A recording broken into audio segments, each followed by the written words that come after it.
I think everybody is faking knowing basically anything about almost anything. I'm in a trade: granite, marble, stone, slab stuff, fireplaces, shower walls, countertops, outdoor grill, all that kind of stuff.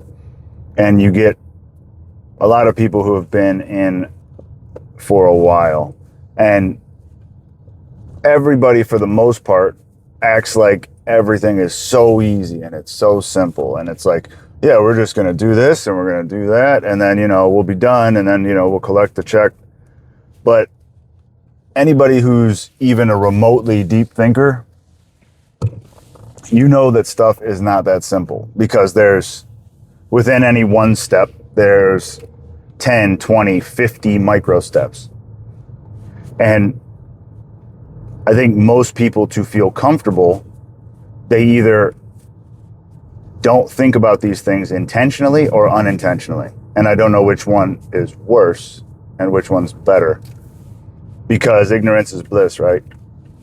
So oftentimes I've seen where people are just confident, and a lot of times they're confident for little to no reason. But I will watch things go incredibly well for them because they have this confidence. And it's like, because they don't know of all the things that can go wrong, they don't go wrong. It's, I've seen the opposite too, but honestly, much less. Whereas I'm aware of basically every single thing that can possibly go wrong. So it's not that it happens to me more, but it's like I'm actively safeguarding against, potential negative outcomes or potential negative, consequences of this or that. And maybe then we have to do something that we wouldn't have done otherwise, or wouldn't have had to do otherwise if I kind of wouldn't have brought it up, or if I wouldn't have thought about it. It's a very similar thing to, I've gone into thousands and thousands of houses, because the majority of what I've done is countertops. And there was times when it would be 2 and 3 and 4 houses per day, 5 days a week, that I would go into different people's homes. And I'm what you would consider an empath. I don't know if you believe in that, don't believe in that. It's real. Some people can feel energy. Some people can kind of feel what's going on the second you enter a room. Or if you're like me, and the second you enter a room, everybody else changes, and they're like, oh, what's this? What's the deal with this guy? Or even a lot of times I have a strong enough, I don't know, aura or something, that a lot of times dogs wouldn't like me right away, because I wouldn't immediately be like, oh, hey buddy, how are you? Blah, blah, blah. I don't know if anybody ever watches Cesar Millan, but you're not supposed to do that with a dog. That's like basically you're coming in and bowing to them like they're the master. I don't do that. I don't play that. When I'm dealing with any dogs, it's like, wait, I'm the human, you're the dog. Like, I can actually absolutely love and respect any animal, but like, most people let their animals walk all over them. You know what I mean? Like, licking their face whenever they want, and eating off their plate, or eating, like, letting them up on the couch and everything. And I'm not a fan of that. I think, like, your dog can absolutely be your best friend, but they need to know that you're the leader, because you're actually the leader. Anyway, so a lot of times dogs wouldn't like me. I've been bit many times by dogs, and just going in and out of somebody's house, and the owner will be like, oh my gosh, they've never done that before. That's so strange, blah, blah, blah. And like, I didn't do anything to this dog. Didn't even look at the dog, because I don't know. There's no reason to. Like, it's supposed to kind of be like almost yin to you or something like that. Like, it's supposed to be like, okay, you're the person, I'll wait to come up to you until you say it's okay to come up to me. And until then, you're supposed to kind of ignore them. Basically, that's all I did, because I'm there to do a job, and that's it.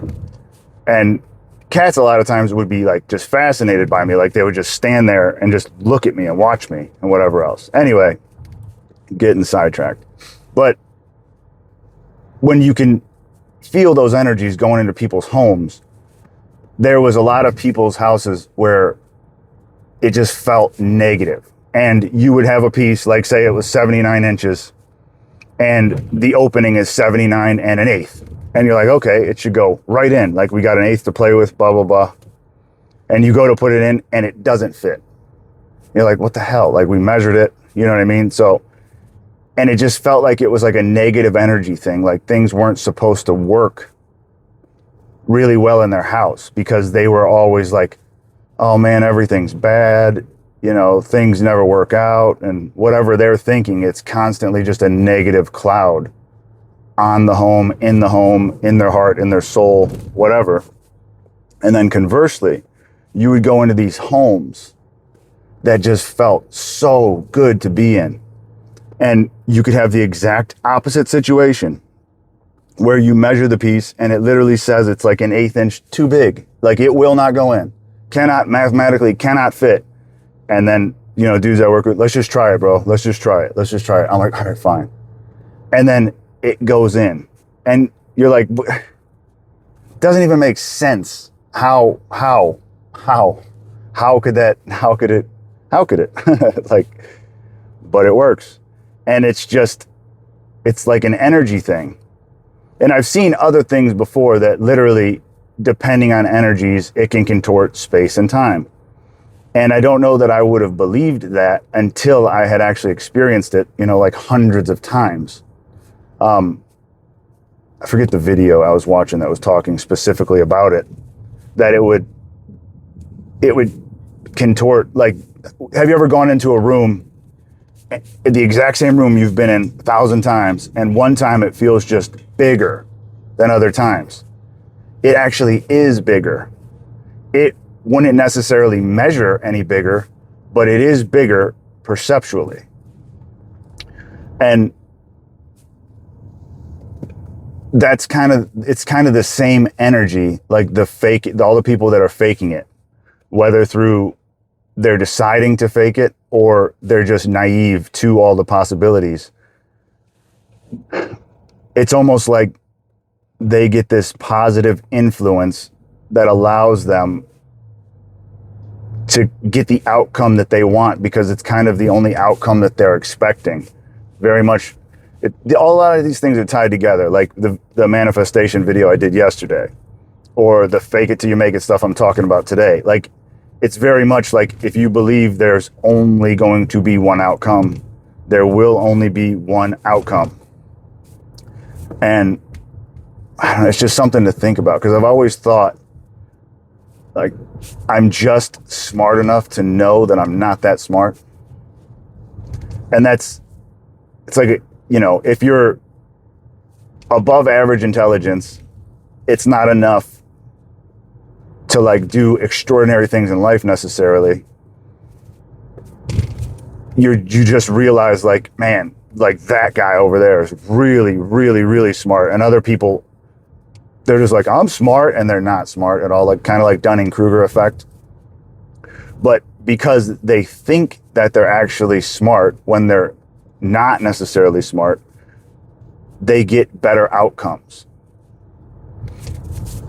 So it's just, as I get older, I'm learning that just stop thinking about all of the possibilities.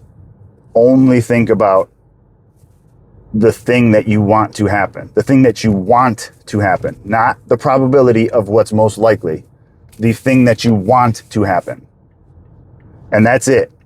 Cut out all the other stuff as if they are impossible. They can't have, actually, not even as if they're impossible. They don't exist. They don't exist. You do not think about those because they're not real. They don't exist. You only tell yourself about the possible thing that's going to happen, which is the thing that you want to happen. I've been thinking about that a lot. But I don't know. It's a great day. It's a beautiful day. Just something I was thinking about. Any deep thinkers out there, let me know. Let me know what you think. I don't know. I love you. Have a good day.